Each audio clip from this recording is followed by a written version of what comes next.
El pasaje de hoy es de Samuel 8, versículos 1 al 18. Leamos juntos. Después de esto, aconteció que David derrotó a los filisteos y los sometió, y tomó David a Meteg-ama de mano de los filisteos. Derrotó también a los de Moab, y los midió con cordel, haciéndolos tender por tierra, y midió 2 cordeles para hacerlos morir, y un cordel entero para preservarles la vida, y fueron los moabitas siervos de David, y pagaron tributo. Asimismo derrotó David a Hadad-ezer, hijo de Rehob, rey de Soba, al ir a recuperar su territorio al río Éufrates. Y tomó David de ellos 1,700 hombres de a caballo, y 20,000 hombres de a pie. Y desjarretó David los caballos de todos los carros, pero dejó suficientes para 100 carros. Y vinieron los sirios de Damasco para dar ayuda a Hadad-ezer, rey de Soba, y David hirió de los sirios a 22,000 hombres. Puso luego David guarnición en Siria de Damasco, y los sirios fueron hechos siervos de David, sujetos a tributo. Y Jehová dio la victoria a David por donde quiera que fue. Y tomó David los escudos de oro que traían los siervos de Hadad-ezer, y los llevó a Jerusalén. Asimismo de Beta y de Berotai, ciudades de Hadad-ezer, tomó el rey David gran cantidad de bronce.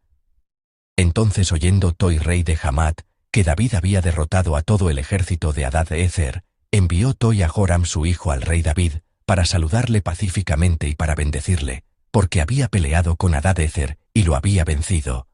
Porque Toi era enemigo de Hadad-ezer.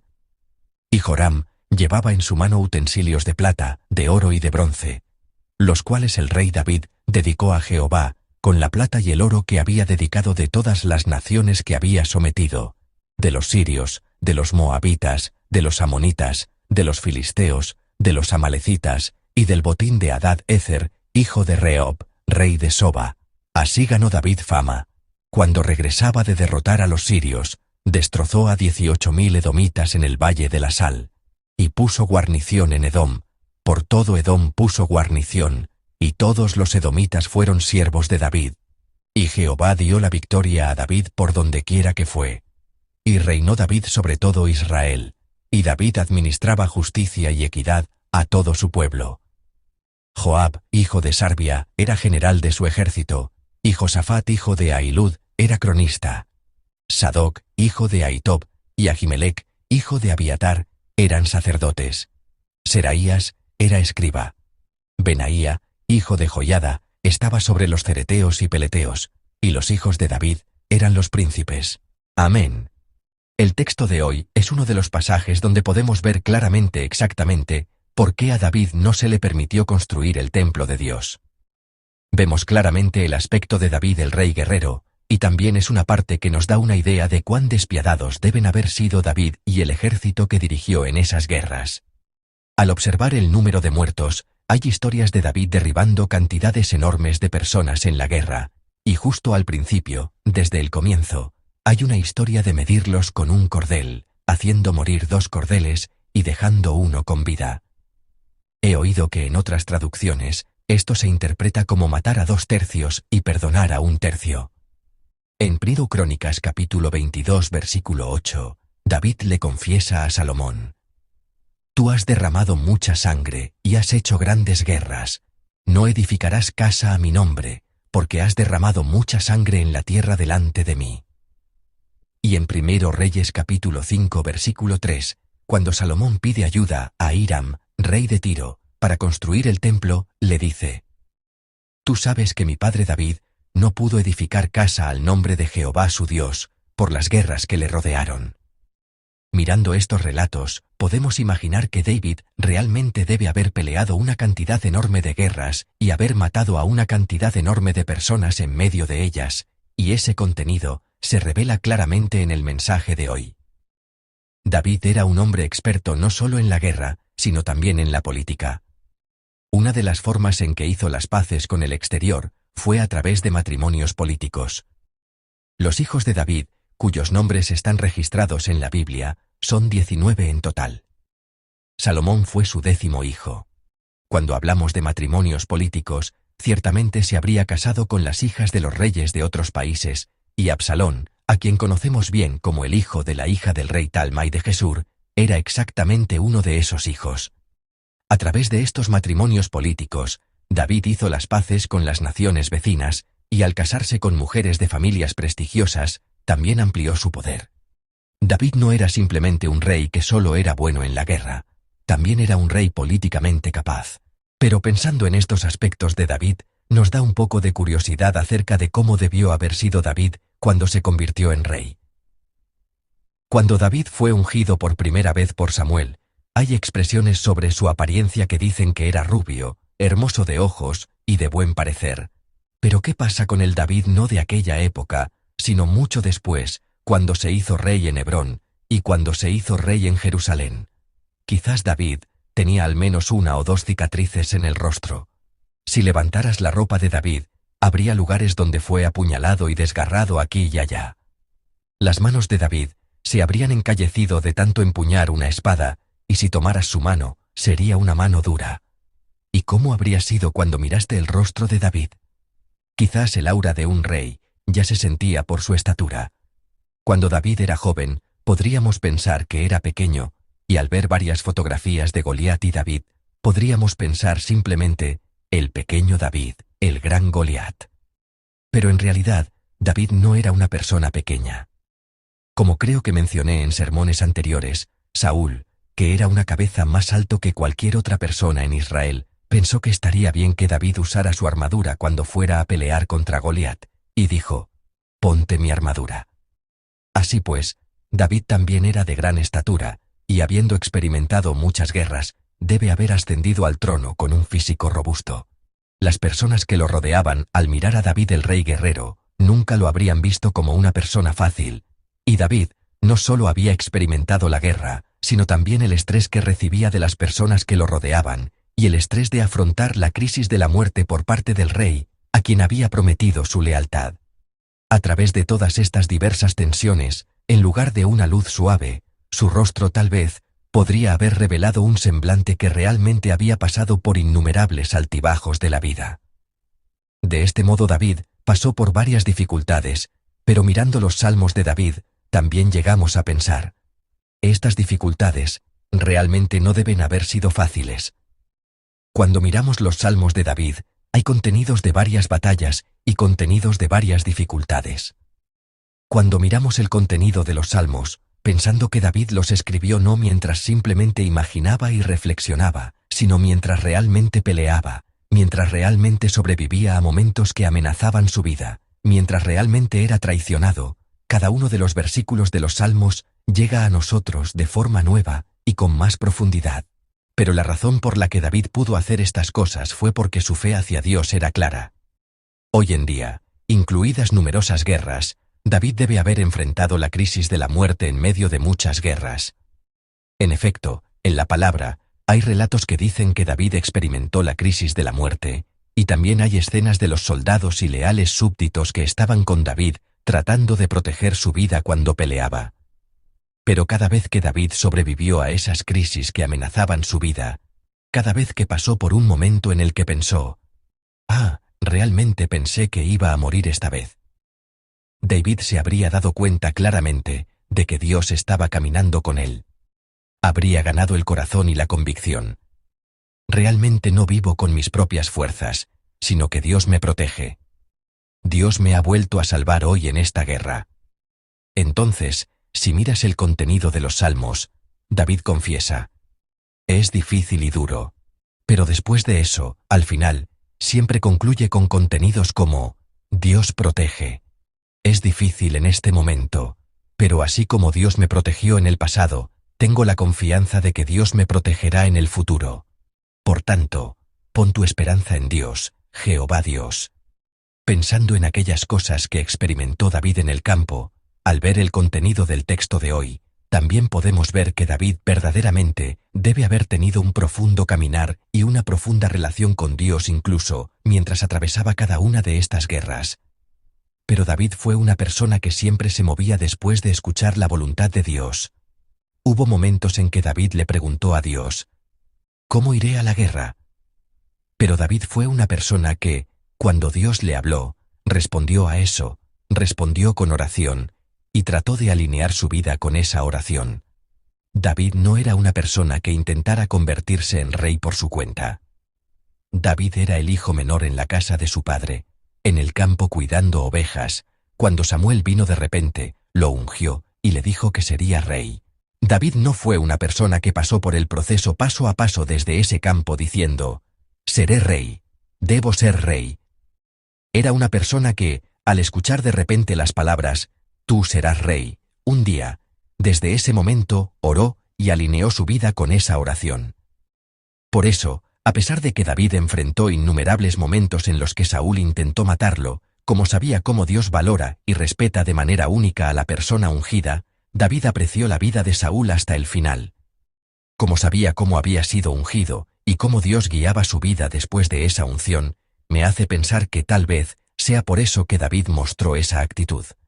David también se mantuvo firmemente del lado de Dios. Hay una apariencia completamente diferente a la de Saúl que David mostró después de pelear en una guerra.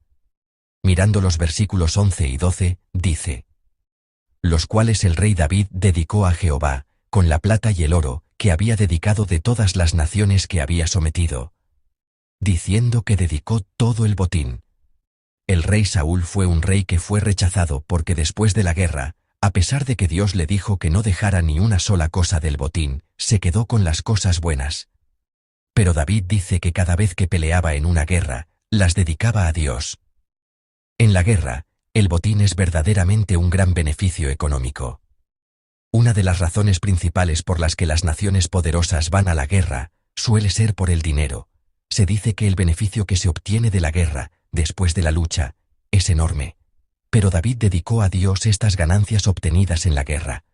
¿Por qué trató de dedicárselos a Dios así?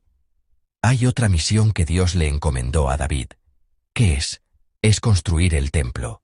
David se preparó para edificar el templo con los despojos de esas guerras.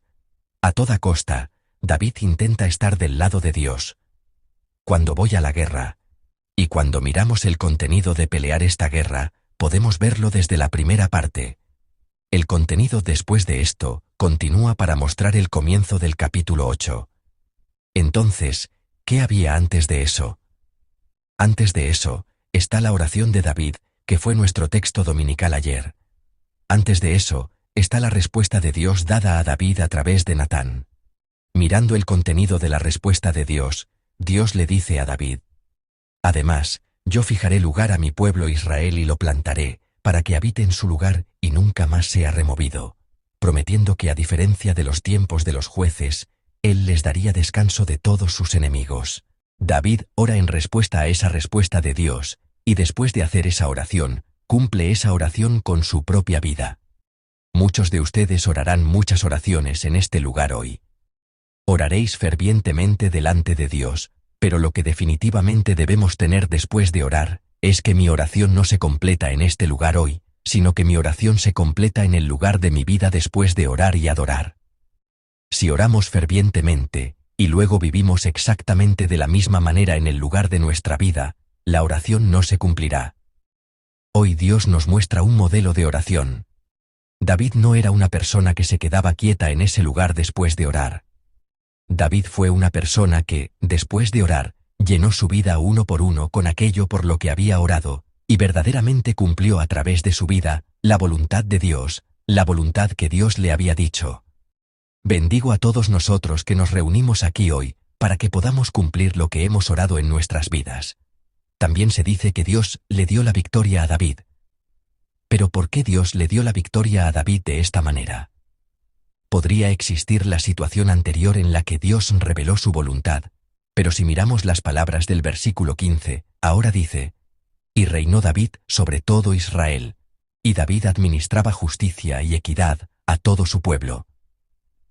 Dios está estableciendo claramente una vez más la identidad del pueblo de Israel a través de David. Israel es el pueblo de Dios. Como su pueblo, Dios los convirtió en un reino de sacerdotes para el mundo cuando salieron de Egipto. ¿Qué tipo de nación es un reino de sacerdotes? Es una nación donde se cumplen la justicia de Dios y la rectitud de Dios. La voluntad de Dios debe realizarse en esa nación para que verdaderamente sea un lugar digno de ser llamado reino de Dios. Pero David ahora está estableciendo la justicia y rectitud de Dios en Israel a través de las guerras que Dios le hace ganar, y a través del poder real que se está solidificando. A diferencia de la aparición del rey anterior, Saúl, que, cuando Dios no respondió de ninguna manera, llegó incluso a buscar una medium y hacer cosas que Dios no quería, David ahora está realizando esa obra de la manera que Dios verdaderamente espera y desea. La razón por la que Dios le dio esta victoria a David es perfeccionar la identidad del pueblo de Israel que Dios espera. Al observar las historias que aparecen en la Biblia sobre David, a veces solo pensamos en el Dios de David. Pero Dios no es alguien que pensara solo en David. Él pensó en su pueblo Israel a través de David, y quiso transformar el mundo entero a través de David. En el plan de Dios, en esta palabra de Dios, en la relación entre David y Dios, la historia de Dios vista detrás de ella estaba logrando cosas mayores y más asombrosas. Esperamos poder ver a ese gran Dios a través de la historia de la victoria de David. Dios limpió las naciones circundantes a través de David y permitió que el pueblo de Israel se convirtiera completamente en el pueblo de Dios. El cumplimiento de las palabras del Éxodo ahora se está cumpliendo completamente una vez más a partir de la época de David. Cuando Dios aclara esta identidad, la identidad de Israel a través de David, mirando el tema de la construcción del templo, parece que Dios valoró a las personas que entrarían al templo más que a la construcción del templo de Dios en sí. ¿De qué sirve construir un edificio? Si se construye un edificio magnífico y la gente en su interior no puede mirar únicamente a Dios, Dios no se deleita en ese templo. El templo de la época de Jesús, que conocemos bien, era así. El templo durante la época de Jesús fue un templo remodelado para ser tan grande y magnífico que no se podía comparar con el templo durante la época de Salomón. ¿Pero qué dijo Dios? No se deleitó en ese templo. Cuando la gente que entró a ese templo no pudo mirar completamente solo a Dios, Dios no se deleitó en ese templo. Él preparó que las personas que estaban dentro fueran más importantes, y se regocijó más al ver que las personas que estaban dentro se convirtieran completamente en el pueblo de Dios, en lugar de que la construcción del templo de Dios fuera importante o que trataran de construir algo. Cuando Dios le dijo a David que no construyera el templo, pudo haber sido porque David peleó muchas guerras, pero tal vez Dios nos esté diciendo a través de David que lo que está dentro del templo, es decir, las personas que entran en él, es más importante. Es importante que adoremos en un buen templo. Pero lo que es más importante que eso es si las personas que están dentro están verdaderamente del lado de Dios, si verdaderamente oran a Dios con todo el corazón y si son personas de Dios. Dios lo muestra primero a través de David. El edificio no es lo importante. Las personas que están en su interior son importantes. Cuando las personas en el interior se convierten completamente en el pueblo de Dios, Dios hace cosas aún mayores. Antes de que Dios construyera el templo a través de Salomón, primero estableció a ese pueblo como pueblo de Dios a través de David. Dios logra la victoria de las guerras de David y la asombrosa providencia de Dios a través del capítulo 8 de hoy, pero queremos ver que Dios no solo miró a David, sino que miró las apariencias posteriores a David, no solo a David, sino al pueblo de Israel, y más allá de Israel, al mundo entero, gobernándolo.